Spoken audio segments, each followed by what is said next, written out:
The only description of the alleged suspects, my lord, that is given by the witnesses is insofar as the person with the dreadlocks, where they describe the khaki or brownish jacket, Mr.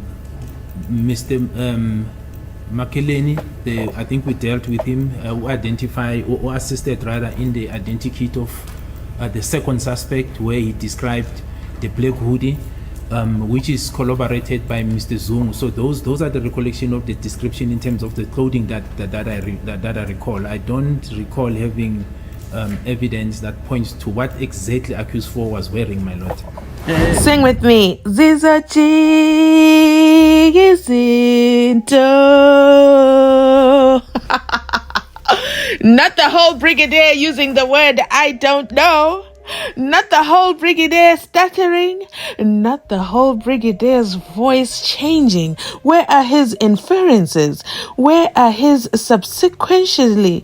And where is Sofaran is at? Mr. Brigadier Nicholas Geninda finally says the words I don't know, because I've been saying this. What is the function of accused number 4 in this crime? Because this man takes day trips to the courtroom on a daily basis, because nobody pretty much ever mentions accused number 4. It's a rare sighting. But now you can't even tell us what he was wearing? So Ntabiseng can see the black hoodie. No. Absolutely no. It was Zungunizer who saw the black hoodie. I just can't even make this a sentence. That's how ridiculous it sounds. So Zungunizer said black hoodie. And then Makeleni also said black hoodie. Therefore, black plus black is equal to black. So therefore, that is suspect number 2. I guess nobody else in the whole of Mzansi has a black hoodie. Let me tell you something. Let me give you guys a tip off. If you have a black hoodie right now, burn it, because you could be a suspect in a crime. I literally have 6 black hoodies. They're different in themselves, but they're black. I don't know what it is about a black hoodie, but I have 6 of them. Okay. It looks like I might have to dispose of all 6. Because if you have a black hoodie, you are guilty of a crime in South Africa, okay? If you fit the description. This is the lead investigating officer at that of the cold case unit.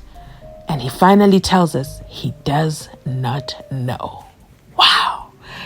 Let's continue listening on. So that's how I could comment on that part, man. I just have one comment. I'm having a problem with the line of answering by the Brigadier, because he's making reference to my client, and there is no question that was asked by my colleague with reference to my client. He's giving evidence. To which question? Which is asked, according to him, he's giving evidence. I'm not happy. It's a hypothetical situation. Listen to what I'm saying. If a witness testifies about 4 different people, and he says accused number 1 did this and this and this and that, and it is your client, should he now, because he's your client, not testify about what number 1 did? He must now jump and say number 2 and 3 did this and this and this, and is that how you're reasoning it? My daughter, I'll leave it like that. No, let's debate it. Is that how you're saying evidence should be led? It was with respect to the questioning by my colleague, yes. Mr. Ramsberg. He stresses the point. He stresses the point with reference to my client. Instead of answering the question, a direct question that was asked to him. So they say you are stressing the point about his client. No, my lord. If I may say, my lord, and this is what I'm saying, the question was put to me, and I started by saying a collaboration, my lord, which is contained in the confession statement of accused 2. Yes. And I'm saying, what is it that he's saying? It's not me. It's in the confession where accused 2 says as he ran out, there was accused 4 who went in. I'm not stressing it is contained there, my lord. And I'm saying if you take that context and you take it to what Mr. Ramsipile referred me to, insofar as Ms. Mukiti is saying, I'm saying there's a collaboration. And that is why I'm saying, because we do not know what accused 4 was wearing, one can think that possibly it was him who's wearing a hoodie. That's why I was going with my answer, but I'm simply commenting or responding because the question has been put to me, and I have to comment about these 3 individuals whom Ms. Mikiti saw, and I'm talking about that collaboration. Gininda. These are the end days indeed, because I don't even understand what he just said. His response was just gibberish. It was just blah, blah, blah, blah, blah, blah, blah, blah. And I have to answer, my lord. But speaking of Ntabiseng, I actually have a question.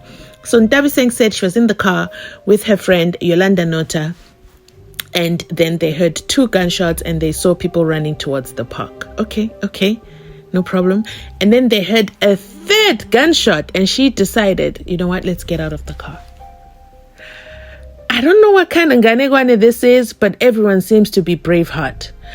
First of all, we have Zandile Kumalo, who can attack somebody with a firearm in their hands. Wow. Now we have Ntabiseng hearing the gunshot number 3. And she says, I must get out of the car. I must get out of a place of safety. No, let's not drive off. No. Why should we drive off? Let's get out of the car and let's be the lead investigators right here, right now. This is the kind of evidence that is being put to the us members of the jury, and we want to go on record to say we categorically reject it because it's giving Nganegwane, it's giving Mkulagutus everywhere. Because what do you mean? There were 3 gunshots, and anyway, they had just passed the car, and then the 3rd one started. Somebody left a comment as well, and they said they just want to understand one thing. It's a simple question. So accused number 4, Mapisa, went into the Spaza house and no one from the Spaza house saw him. No one, absolutely no one. He went in and out. It can only happen in the SENZO MEYIWA trial. The judge says, no, Nxumalo, you are wrong. The Brigadier can use your client as a hypothetical example. We are not in a hypothetical case. This is real life. These guys have charges against them. There's no time for hypotheticalness, my lord. But you know what? Let's continue on. Let's see where this takes us. But Brigadier, if you listened to the objection by my colleague, Advocate Baloyi, and hence I ran away from the passages that I was reading at the beginning and went for the description. I sought your description, your comment on the description as per Ms. Mokete.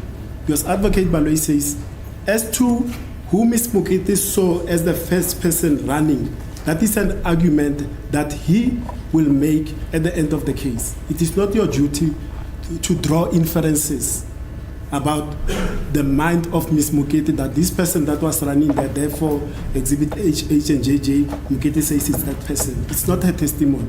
Hence, Mr. Nxumalo is not happy because you didn't answer even my question. You went on a drift to show that you can draw inferences, which is not your duty.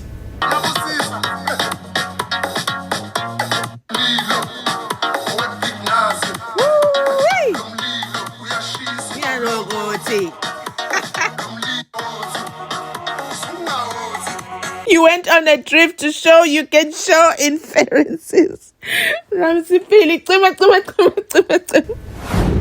No, but my lord, that's not correct. I didn't even utter one word of inference. I was asked a specific question to comment about 3 individuals that Ms. Mokete referred to. Yes. And my response was in relation to 3 individuals as per the confession of accused 2. So I don't understand where am I quoting it correctly, because the question from Mr. Ramsipile, it's in relation to 3 descriptions. I mean, the description given by Ms. Mokete about 3 different people. Yes. And I'm drawing that inference from the confession of accused 2 that relates to 3 different people. How could I be? Because then I don't know how to answer it, my lord, because I was asked a specific question and I answered it in that context. You see, you even used the word. You drew an inference from the statement of accused number 2. I was only asking you because other witnesses have described the person wearing a hoodie as a lean or slim person. tall, slim. Ms. Mokete describes that person as the one with a bigger physique. That's the invitation I was calling for you to comment on. No, my lord. Again, I disagree. I think I was even fair to say, insofar as accused 4 is concerned, that I do not have evidence of what he was wearing on that specific day. But my response, my lord, was insofar as the 3 individuals that I'm being asked about, described by Mrs. Mokete, I'm corroborating that with what is contained in the confession statement, not what I'm thinking or what I'm drawing or trying to think the investigation led me to. I was very specific to say this is what I'm being referred to insofar as Mrs. Mokete is concerned, Ms. Mokete, and this is what is contained in the confession statement of Mr. Ramsipili's client. It's specific. It's not an inference that I'm drawing. So my answer was based on those, my lord. My lord, will be this an opportune time to take a short adjournment? Okay. What's the time?